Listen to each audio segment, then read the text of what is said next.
संगम युग में प्यारे बाबा, संगम युग में प्यारे बाबा, हमें आपसे बेहद प्यार मिला, हमें आपसे बेहद प्यार मिला।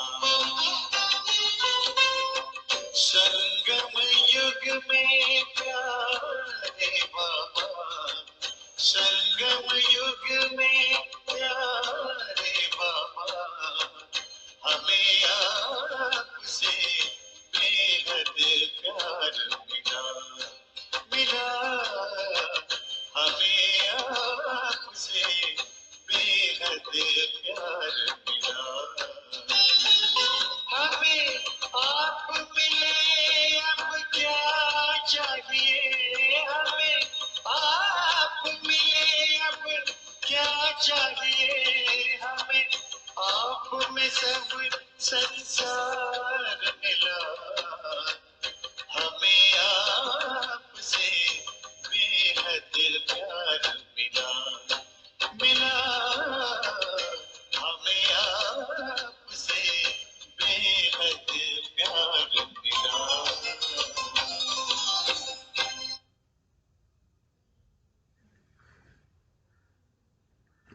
ओम शांति। संगम युग पर प्यार के सागर का असीम प्यार पाने वाली हम परम सौभाग्यशाली आत्माएं, जितना अपने भाग्य का वर्णन करें उतना कम ही है। और हर रोज की मुरली, हर रोज की बाबा की पालना हमारे उस भाग्य सितारे को और निखार रही है। हमारा भाग्य और अधिक से अधिक श्रेष्ठ बनता जा रहा है। और ऐसे में आज की जो बाबा की मुरली है, इस मुरली में भी बाबा ने बाप समान बनने की एक विशेष धारणा हम सभी को पक्की कराई है। आज बाबा अपने बच्चों को सितारों के रूप में देख रहे हैं। सितारों में भी 3 तरह के सितारे बाबा ने बताए हैं। हम चेक करेंगे अपने आप को, जो निशानियां बाबा बताएंगे उस आधार पर कि मैं कौन सा वाला सितारा हूँ और बाबा हमें कौन से वाली सितारे की लिस्ट में चाहते हैं। क्यूज में से तो निकल गए ना, अब सितारा कौन सा बनना है ये हमें डिसाइड करना है, वैसे लक्षण अपने में धारण करके। तो सर्व के प्रति शुभ भावना रखने की विशेष धारणा बाबा ने आज हमें पक्की कराई है। विस्तार से बाबा के महावाक्य सुनते हैं। चले आज चमकते हुए सितारे बनकर ज्ञान सूर्य के सामने बैठ जाए, ताकि उसका प्रकाश हमें मिलता रहे और हम भी उसके समान मास्टर ज्ञान सूर्य हो जाए। बड़े ध्यान से बाबा के ज्ञान की एक एक किरण को अपने अंदर समाते जाएंगे। आज की बाबा की मुरली 14 जुलाई 1974 की। आज सफलता के सितारे बनाने वाली और संपूर्ण लक्ष्य की प्राप्ति कराने वाली हर आत्मा के प्रति जो शुभ चिंतक है, ऐसे प्यारे बाबा अपने धरनी के सितारों के प्रति बोले। आज इस सभा के बीच बाप दादा 3 प्रकार के सितारे देख रहे हैं। नोट करना, कौन से 3? ज्ञान सितारे तो सभी हो, जैसे हम जानते हैं ना, ज्ञान सूर्य शिव बाबा, ज्ञान चंद्रमा ब्रह्मा बाबा, और हम सभी बच्चे ज्ञान सितारे। तो ज्ञान सितारे कॉमन रूप का टाइटल हम सभी का है, परंतु ज्ञान सितारों में भी 3 प्रकार कौन कौन से हैं? एक है सफलता के सितारे, दूसरे हैं लकी सितारे और तीसरे हैं उम्मीदों के सितारे। नोट कर लेना। पहला नंबर सफलता का सितारे, दूसरा लकी सितारे और तीसरा उम्मीदों के सितारे। हर एक सितारे की अपनी अपनी दुनिया है। बाबा पूछते, क्या आप सभी ने अपनी अपनी दुनिया देखी है या सिर्फ अपने आप को ही देखा है? दुनिया अर्थात रचना, जिनकी सेवा के हम निमित्त हैं, चाहे मनसा से, वाचा से, कर्मणा से, प्रैक्टिकल गुणों से, हमारी चाल चलन से, जिनकी भी हम आगे सेवा कर रहे हैं, नए संसार के लिए जिनको हम तैयार कर रहे हैं, वो हमारी रचना अर्थात एक एक सितारे की अपनी अपनी दुनिया है। तो बाबा पूछते, सिर्फ अपने आप को ही देखते हो या अपनी रचना की तरफ भी अटेंशन है कि मेरी रचना का क्या हाल है? क्या आपको अपनी रचना दिखाई देती है? क्या जानते हो कि रचना में कितनी और क्या क्या बातें देखी जाती है? देखो, बहुत निराली बातें बाबा की होती हैं। एक तो पहले हम सभी को सितारे का टाइटल दिया, फिर सितारा अकेला नहीं होता है, उस सितारे की, हर सितारे की अपनी अपनी दुनिया है। माना हर एक ब्राह्मण आत्मा अनेकों आत्माओं के लिए निमित्त है। उनको बाबा ने हमारी रचना कहा। अब बाबा कहते कि रचना की क्या क्वालिटीज देखी जाएगी, कौन सी बातें चेक की जाती है जो पता चले मेरी रचना लायक है, योग्य है, क्वालिटी वाली है, पावरफुल है। कैसे पता चलेगा? कौन सी बातें देखते हैं? आप अपनी रचना को तो देखते होंगे ना। जो बाप की रचना सो आपकी रचना, क्योंकि बाबा बीज रूप है तो हम मास्टर बीज रूप है। बाबा अगर परम पिता है, ब्रह्मा अगर आदि पिता है, तो हम भी तो पूर्वज है ना। इसलिए जो बाबा की रचना सो आपकी रचना।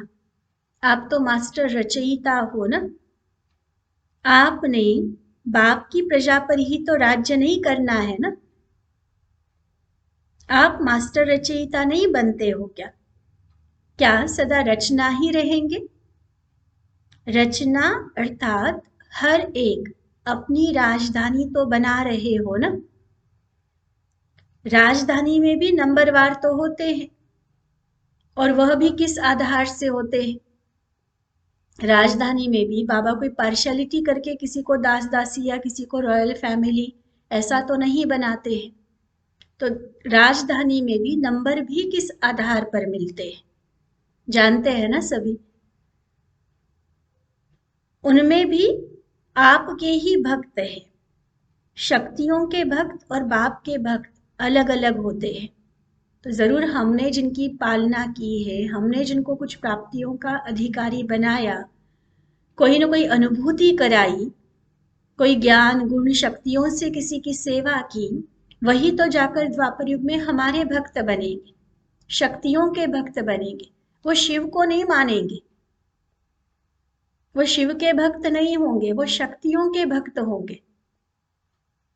इसी तरह से राजधानी में भी बाबा कहते कि ये थोड़ी कि जिस पर ब्रह्मा बाप जाकर राज्य करेंगे वहीं हम राज्य करने बैठ जाएंगे। एक राज्य के दो राजाएं तो नहीं हो सकते ना। तो हमारी अपनी राजधानी भी होगी, हमारी अपनी प्रजा भी होगी, हमारे अपने भक्त भी होंगे। और ये सारा किस आधार पर बनेगा?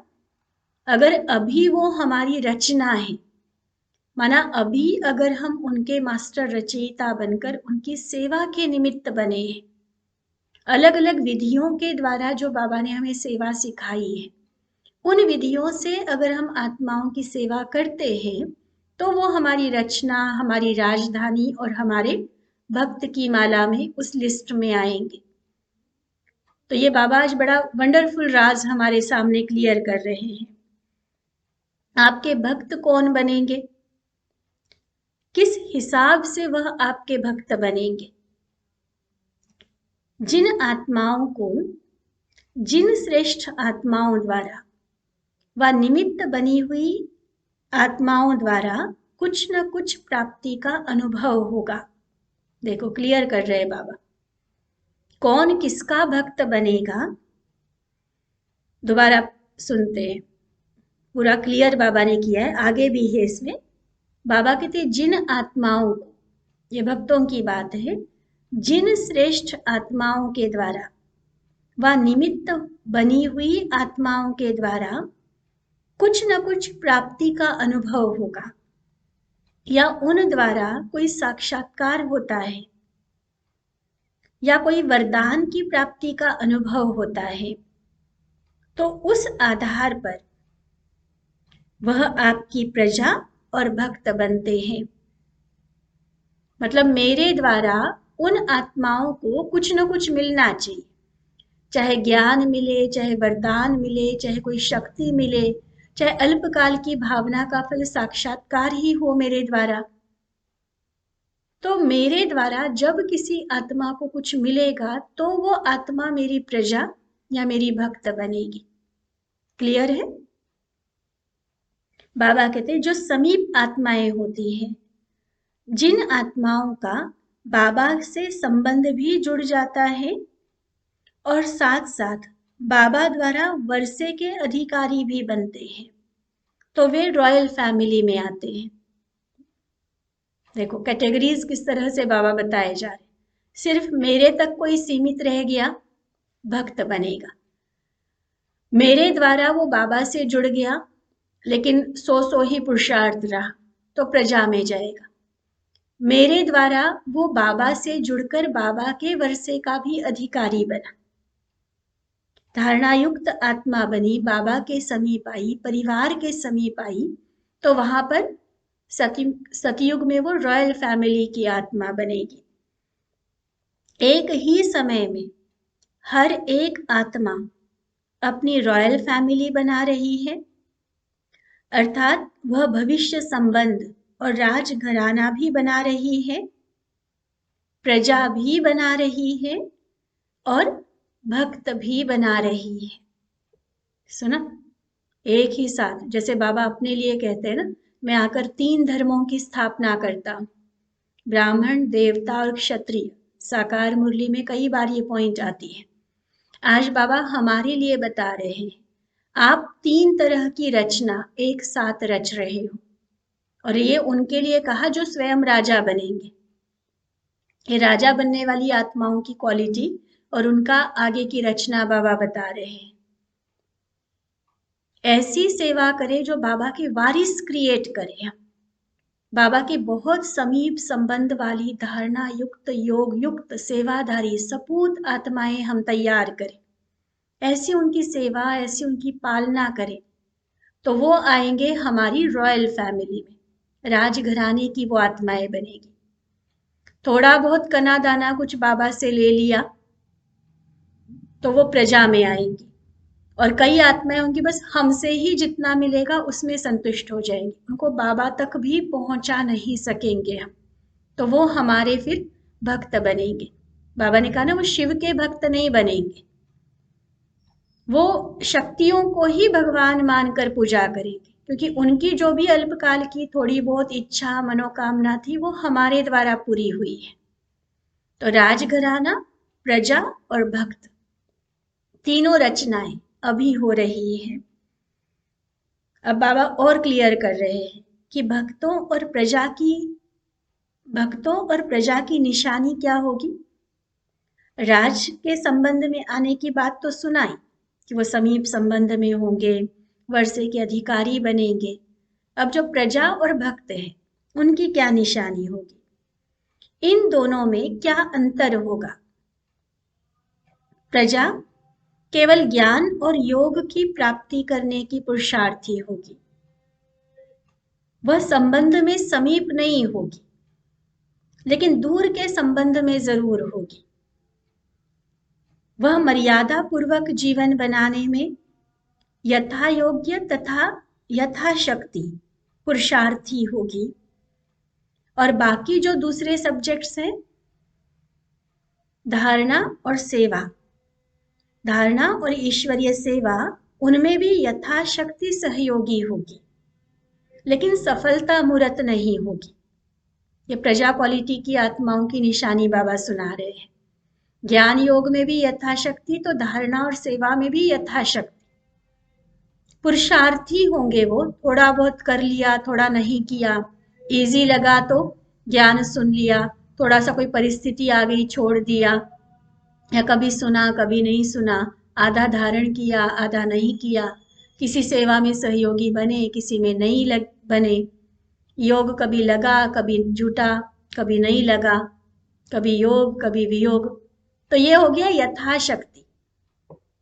चारों सब्जेक्ट्स में यथाशक्ति पुरुषार्थी होंगे।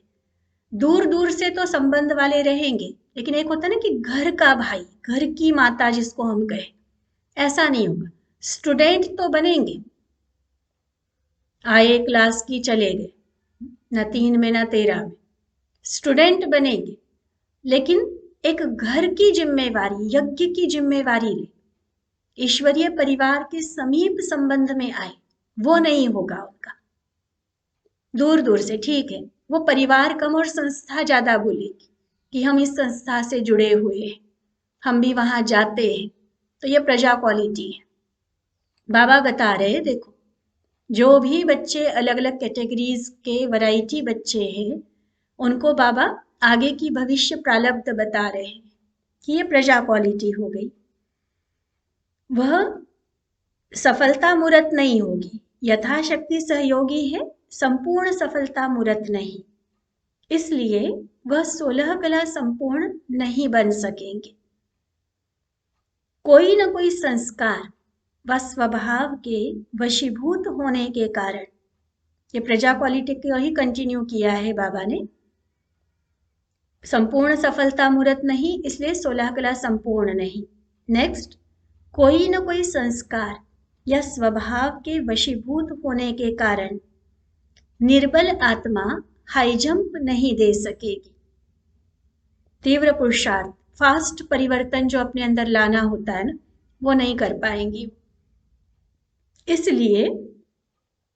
इसलिए प्रारब्ध क्या होगी, वो रॉयल कुल व रॉयल परिवार में, राजकुल में आने के बजाय रॉयल प्रजा बन जाते हैं। रॉयल कुल नहीं, रॉयल प्रजा, सतयुगी प्रजा बन जाएंगी। वह बाकी जो भक्त होंगे, तीसरी कैटेगरी, जो भक्त होंगे वह कभी भी स्वयं को अधिकारी अनुभव नहीं करेंगे। उनमें अंत तक भक्त बने के ही संस्कार रहेंगे और वे सदा मांगते ही रहेंगे, हमें आशीर्वाद दो, शक्ति दो, कृपा करो, बल दो, दृष्टि दो। ऐसे मांगने के संस्कार व अधीन होने के संस्कार उनके लास्ट तक दिखाई देंगे। भले कितने समय से जुड़े हुए हैं, लेकिन वही भक्त क्वालिटी, मांगने का, अधीन होने का संस्कार। वे सदैव जिज्ञासु रूप में ही होंगे, कुछ चाहिए, कुछ जानना है, कुछ पाना है। पा लिया वाली स्टेज नहीं होगी, अभी और चाहिए, ये जिज्ञासु होंगे। उन्हें बच्चेपन का नशा, मालिकपन का नशा और मास्टर सर्वशक्तिमान का नशा धारण कराते भी वे धारण नहीं कर सकेंगे, चाहे उनकी पालना करने वाला कितना भी उनको पक्का कराए कि आप कोई दास नहीं हो, आप क्यों मांगते हो बाबा से, आप तो हकदार हो, अधिकारी हो, बाबा के मालिक हो। लेकिन वो मालिक पने का, बालक पने का, अधिकारी पने का नशा उनको चढ़ेगा ही नहीं, हम तो जी दास ही ठीक है, अरे भगवान कहाँ, हम कहाँ। मतलब वो एक समीप वाला संबंध या बाबा के समान एक परिवार का मेंबर होने की फीलिंग, बाबा का अधिकारी बच्चा होने की फीलिंग, वो नशा उनको रहेगा ही नहीं, चाहे पालना करने वाले कितना उसको कोशिश करे, उसके संस्कार वही भक्तपन के ही काम करते रहेंगे। वे थोड़े में ही राजी रहने वाले होंगे, यह है भक्तों की निशानी। कल भी सुना ना व्यक्तवाणी में, तेरी एक बूंद के प्यासे हम, बस बूंद मिली खुश हो गए। जबकि बाबा सागर ऑफर कर रहा है, वो सागर लेने की तमन्ना नहीं होगी उनकी, बस बूंद मिली, हमारा तो बेड़ा पार हो गया, हम तो धन्य हो गए। बस उसी में ऐसे खुश हो जाएंगे जैसे सारा जहान पा लिया। और वहीं पर पता चलता है कि ये भक्तपन के संस्कार है, ये भक्त आत्माओं की कैटेगरी है। तो तीनों कैटेगरीज बाबा ने क्लियर की, राजघराने वाली भी, प्रजा क्वालिटी भी और भक्त आत्माएं भी। आगे बाबा और बताते, अब देखो जो निशानियां बताई कि इससे प्रजा और भक्त हमारे कितने बने हैं। भक्त कभी भी डायरेक्ट बाबा के कनेक्शन में आने की शक्ति नहीं रखते। कोई प्रॉब्लम भी आएगी ना, खुद नहीं योग करेंगे, बहनों को कह देंगे, बहन जी आप हमारे लिए योग करना, आप हमारे लिए बाबा से प्रेयर करना, आप हमारे लिए बाबा से ये हमारी बात बाबा तक पहुंचा देना। भी आपका भी तो बाबा है वो, आप खुद कह दो। आपको शक्ति चाहिए, आपको समस्या का समाधान चाहिए, हिम्मत चाहिए, जो चाहिए, बाबा आपका भी तो बाबा है ना। लेकिन वो बाप रूप वाली बात ही नहीं रहेगी, वो भक्त और भगवान वाली बात ही रहेगी। और डायरेक्ट कनेक्शन जो बाबा के साथ होना चाहिए और उस आधार पर डायरेक्ट प्राप्ति होनी चाहिए, वो भी नहीं कर पाएंगे। हमेशा वाया वाया चलता रहेगा उनका। पालना करने वालों को बोलेंगे। अभी भी देखो, बाबा की तो बात छोड़ो, कई बार आश्रम की बहनों के लिए भी ये बात हो जाती है। बहनें आपके साथ कितना फ्रैंकली चलती है, पूरा बहनपने के हिसाब से चलती है, कोई गुरुडम वाली बात नहीं होती है, कोई सीनियरिटी वाली और कोई मान शान की बात नहीं होती है। तो भी कई आत्माएं इतना झिझक करेंगी, इतना हेजिटेट करेंगी, किसी और के थ्रू बोलेंगी, बहन जी को कहना इस बार ना मेरी तरफ से भोग लगाए, किसी और के थ्रू, आने वाले जिज्ञासुओं के थ्रू। कोई आने वाले भाई है, कोई आने वाली माताएं है, उनके थ्रू, चाहे अपने फोन में नंबर है बहनों का, तो क्या कहेंगे। देखो, बाबा के तो छोड़ो, बहनों के तक समीप नहीं आ पाते हैं। इतना हेजिटेशन, इतनी झिझक रहती है, इतनी दूरी बना के रखते हैं। अब आप सोचो क्या बनेंगे। अपने आप को भी देखना कि कहीं मैं तो उस कैटेगरी में नहीं हूं। कोई मन की बात है, कोई ज्ञान की उलझन है, कोई प्रैक्टिकल जीवन की कोई समस्या है, किसके साथ डिस्कस करते हैं। इवन यज्ञ की कोई बात है, सेवाओं की कोई बात है, तो भी किसी के थ्रू करेंगे कि आप बहन जी को, आप दीदी को मेरी तरफ से ये मैसेज दे देना। भाई आपके पास बहनों के नंबर नहीं है क्या? आपको बहनों ने मिलने के लिए कभी मना किया है? आप सोचो। डायरेक्ट कनेक्शन जितना होगा उतनी डायरेक्ट प्राप्ति होगी। अगर डायरेक्ट कनेक्शन ही नहीं रखा है, वाया वाया ही हमेशा चल रहा है, ठीक है, ज्ञान में लाने के निमित्त हमें कोई भी बना, उसका काम था बाबा के घर में आपको पहुंचाना। उसके बाद हमेशा उसका पल्लू पकड़ के थोड़ी ही चलना है कि हमेशा मेरे लिए वही वकील बना रहे, हमेशा मेरे लिए बात वही करे। ये देखो, बनना है राजा, या चलो राजघराने में आना है, राजा नहीं तो कम से कम राजघराने का तो पक्का लक्ष्य है ना। और संस्कार प्रजा से भी नीचे, भक्तपन की क्वालिटी, तो कैसे राजघराने में आएंगे? ना बाबा के साथ डायरेक्ट संबंध, ना बाबा के द्वारा निमित्त बनाई हुई आत्माओं से डायरेक्ट संबंध। तो बाबा तो आज डिक्लेयर कर रहे हैं, ये अगर ऐसी हमारी चलन है, इस तरह का हमारा संबंध है, तो सीधा समझ लो कि अभी तक हम भक्त हैं, अभी तक प्रजा वाली, रॉयल प्रजा वाली क्वालिटी में भी नहीं आए हुए हैं। देखो, डायरेक्ट बाबा के कनेक्शन में आने की शक्ति नहीं रखते हैं, वे सदा आत्माओं के संबंध में ही संतुष्ट हो जाएंगे। जो पालना कर रहा है ना, जो बाबा के घर में पकड़ कर लाया है, बस उसी की उंगली पकड़ के रहेंगे, उसी की पूंछ बन के रहेंगे। उनके बार बार यही बोल रहेंगे कि आप ही हमारे लिए सब कुछ हो। आपके पास ऐसे भक्त भी आएंगे, न चाहते हुए भी हर एक निमित्त बनी हुई आत्माओं की प्रजा और भक्त बनते रहेंगे। अब समझा आपकी दुनिया व रचना क्या है। हम जो एक एक सितारा है और एक एक सितारे की जो दुनिया अर्थात रचना, जिसमें राजघराने की आत्माएं, प्रजा घराने की आत्माएं और भक्त आत्माएं, ये तीनों की रचना को बाबा ने क्लियर किया। फिर आगे चलकर हर एक को यह साक्षात्कार भी होगा कि मैं किस राजधानी में राज्य पद पाने वाली आत्मा हूं। अच्छा, अब यह तो हुई सितारों की दुनिया अर्थात उनकी रचना। अब बात करते सितारों की। हमें बाबा सितारों के रूप में देख रहे हैं, बैठे हैं ना सितारे बनकर सभी। शरीर नहीं, सितारे बनकर बैठना सभी।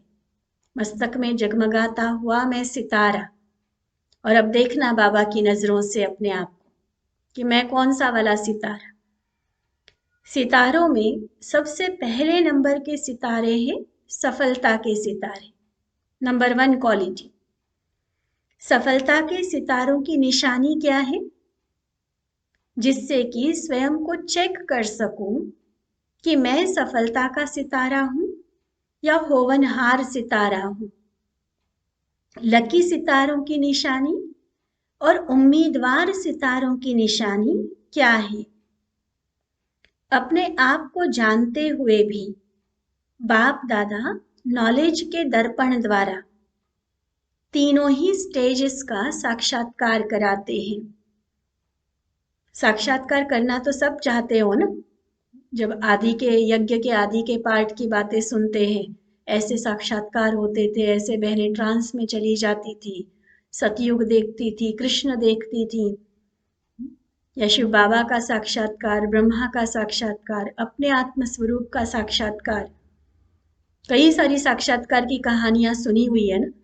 तो कई ब्राह्मण आत्माओं में कई बार मुख से भले ना बोले, अंदर मन में एक सूक्ष्म इच्छा रहती है, चलो बाबा एक आध बार तो साक्षात्कार करा दो, पता तो चले साक्षात्कार होता क्या है। तो आज देखो बाबा सबकी आश पूरी करने वाले हैं। रेडी हो जाना सभी। नॉलेज के दर्पण में बाबा हमें अपना साक्षात्कार कराने जा रहे हैं। दिव्य दृष्टि से नहीं, आज नॉलेज के दर्पण द्वारा कर सकते हो ना। सफलता के सितारों की निशानी यह है, अब तीनों सितारों के चाहे पेज पर 3 कॉलम बना लेना और तीनों सितारों की अलग अलग निशानियां लिखो। एक कॉलम में सफलता के सितारे, ये नोट्स लेने के बड़े अच्छे तरीके, ये भी आना चाहिए। देखो अच्छे स्टूडेंट की निशानी ये है। एक कॉलम में लिखना सफलता के सितारे, दूसरे में लकी सितारे और तीसरे में उम्मीदवार सितारे। और तीनों की फिर जो जो निशानी जिसकी आएगी वो उस कॉलम में लिखते जाना। बनाए कॉलम तीनों। अब बाबा सुना रहे हैं सफलता के सितारों की निशानी। सफलता के सितारों की निशानी यह है कि उनके हर संकल्प में दृढ़ता होगी। क्या दृढ़ता? कि सफलता अनेक बार हुई है और अभी भी हुई पड़ी है। दृढ़ता होगी, 1% भी डाउट नहीं होगा, होगा नहीं होगा वाली बात नहीं होगी। दृढ़ता, सफलता अनेक बार हुई है और इस बार भी वही कल्प की नूंद रिपीट होगी, तो इस बार भी हुई पड़ी है।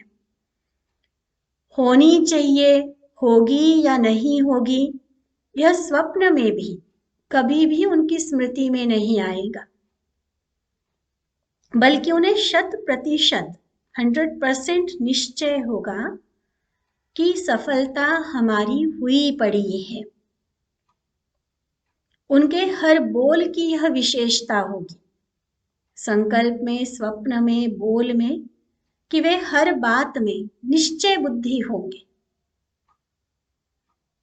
और उनके बोल में, नोट करते जा रहे हैं, पहले तो सफलता का पूरा दृढ़ता होगी, दूसरा निश्चय बुद्धि होंगे, उनके बोल में ईश्वरीय संतान की खुमारी दिखाई देगी, खूब रूहानी नशा कि मैं भगवान का बच्चा, डायरेक्ट ईश्वर का बच्चा मैं। तो यह ईश्वरीय संतान की खुमारी दिखाई देगी, अर्थात उनमें वह ईश्वरीय नशा दिखाई देगा। ये सफलता के सितारों की निशानी बाबा सुना रहे हैं। उनमें देह अभिमान का नशा बिल्कुल नहीं दिखाई देगा। ईश्वरीय नशा रहेगा भी तो तभी ना, जब देह अभिमान टोटल खत्म। तो देह अभिमान का नशा नहीं दिखाई पड़ेगा। उनके बोल द्वारा संशय बुद्धि वाला भी निश्चय बुद्धि हो जाएगा। स्वयं तो निश्चय बुद्धि होंगे ही होंगे, लेकिन उनके जो शब्द होंगे ना, वो औरों के भी निश्चय को पक्का कराने वाले होंगे। कोई कोई डाउट्स लेकर आता है, हताशा वाले संकल्प लेकर आता है, उसके अंदर भी वो निश्चय पैदा करेंगे। अरे समझो तो सही, कौन पढ़ा रहा है, कौन इतना ऊंचा ज्ञान दे रहा है, ऐसे फलक वाले बोल होंगे उसके, जो दूसरों के भी संशय को समाप्त कर दे। क्योंकि उन्हें एक तो ईश्वरीय खुमारी होती है और दूसरा उनका हर बोल शक्तिशाली होता है। निश्चय बुद्धि है ना, इसलिए अथॉरिटी से कहेंगे। अगर खुद ही डाउट होगा तो बोलने में वो जो शक्तियों की ललकार बाबा कहते हैं, जो सत्यता की अथॉरिटी कहते हैं, वो भी नहीं आ सकती है। निश्चय बुद्धि, और इसीलिए हर बोल शक्तिशाली होगा। उनके बोल कभी भी साधारण व व्यर्थ नहीं हो सकते। उनका हर कर्म तो श्रेष्ठ होता ही है, लेकिन उनमें विशेषता यह होगी, जैसे संकल्प के लिए पहले बताया कि खुद निश्चय बुद्धि होंगे तो दूसरों को भी निश्चय बुद्धि बनाएंगे। बोल खुद के पावरफुल होंगे तो दूसरों का भी संशय समाप्त करेंगे। ऐसे ही कर्म में स्वयं के कर्म तो श्रेष्ठ होंगे ही, लेकिन उनके हर कर्म द्वारा अनेक आत्माओं का पथ प्रदर्शन होगा। सच में इस कलयुगी दुनिया में रहते इतना श्रेष्ठ जीवन कैसे जिया जा सकता है। औरों के गाइड बनेंगे, औरों के लिए एग्जाम्पल बनेंगे कि ऐसे होता है। क्योंकि कई बार सिर्फ थ्योरी समझ के लोग इम्पॉसिबल समझते हैं ना, कई तो बोल भी देते हैं आपके लिए क्या है, कहना तो सहज है, लेकिन ये करके दिखाने वाले होंगे। उनको देख कर कईयों को रास्ता दिखाई देगा, अच्छा इस रास्ते चलो, ऐसे चलो, ऐसे करो। तो ये पथ प्रदर्शक का, गाइड का काम करेंगे वो। यह जो गायन है ना कि जैसा कर्म हम करेंगे हमें देख और करेंगे, ये सफलता के सितारे को बिल्कुल पक्का होगा। और इसीलिए हर कर्म पर इतना अटेंशन, हर कर्म इतना श्रेष्ठ होगा। उनका हर कर्म शिक्षा स्वरूप होगा, औरों को भी सीखने को मिलेगा उनके द्वारा। इसको ही कहा जाता है समर्थ कर्म। जो श्रेष्ठ हो, जो औरों के लिए पथ प्रदर्शन का कार्य करे, जो औरों के लिए शिक्षा स्वरूप बने, इसको कहते हैं समर्थ कर्म। तो ऐसे संकल्प, बोल और कर्म वाला ही हर बात में सदा स्वयं संतुष्ट होगा, और संतुष्ट होने के कारण वह हर्षित भी होगा। सर्व प्राप्तियों से भरपूर है, संतुष्ट है तो हर्षित है। उसको हर्षित बनाना नहीं पड़ेगा, भी फोटो खींचनी है, स्माइल प्लीज, या स्टेज पर बैठे हो थोड़ा मुस्कुराओ, नहीं, उसको हर्षित बनाना नहीं पड़ेगा। वो स्वयं और स्वतः सदा हर्षित होगा। और हर्षित मुक्ता का आधार संतुष्टता, सदा संतुष्ट होने के कारण सदा हर्षित, वह स्वतः ही सदा हर्षित रहेगा। तो ये सारी सफलता के सितारे की निशानियां बाबा बता रहे हैं। ऐसे सफलता मूर्त से अन्य आत्माएं भी सदा संतुष्ट रहेंगी। पहली बात बताई, वो स्वयं संतुष्ट होगा। और नेक्स्ट बाबा बता रहे उससे बाकी लोग जो भी उसके संबंध संपर्क लौकिक अलौकिक परिवार वाले हैं, कारोबार में जो उसके संपर्क में आने वाले हैं, वो सभी उनसे भी संतुष्ट होंगे। अर्थात उन सर्व की संतुष्टता की सफलता प्रत्यक्ष फल के रूप में दिखाई देगी। इस बात को भी लोग असंभव समझते हैं, सोचते कि चलो मैं तो सबसे संतुष्ट रहूं, लेकिन सबको राजी करना, सबको खुश करना, सब मेरे से संतुष्ट रहे, ये तो महा मुश्किल असंभव कार्य कह देते हैं। और बाबा क्या कहते, जो सफलता के सितारे होंगे वो स्वयं तो संतुष्ट होंगे ही होंगे, माना किसी तरह की कोई कंप्लेंट्स, कोई उल्लंघने नहीं होंगे, उनकी कोई अर्जियां नहीं होंगी, उसी को संतुष्ट कहा जाता है। और उनसे फिर बाकी सब संतुष्ट होंगे। ये संतुष्टता का फल कहे या संतुष्टता का सर्टिफिकेट कहे, वो उनको मिल जाता है। भविष्य फल नहीं, लेकिन प्रत्यक्ष फल।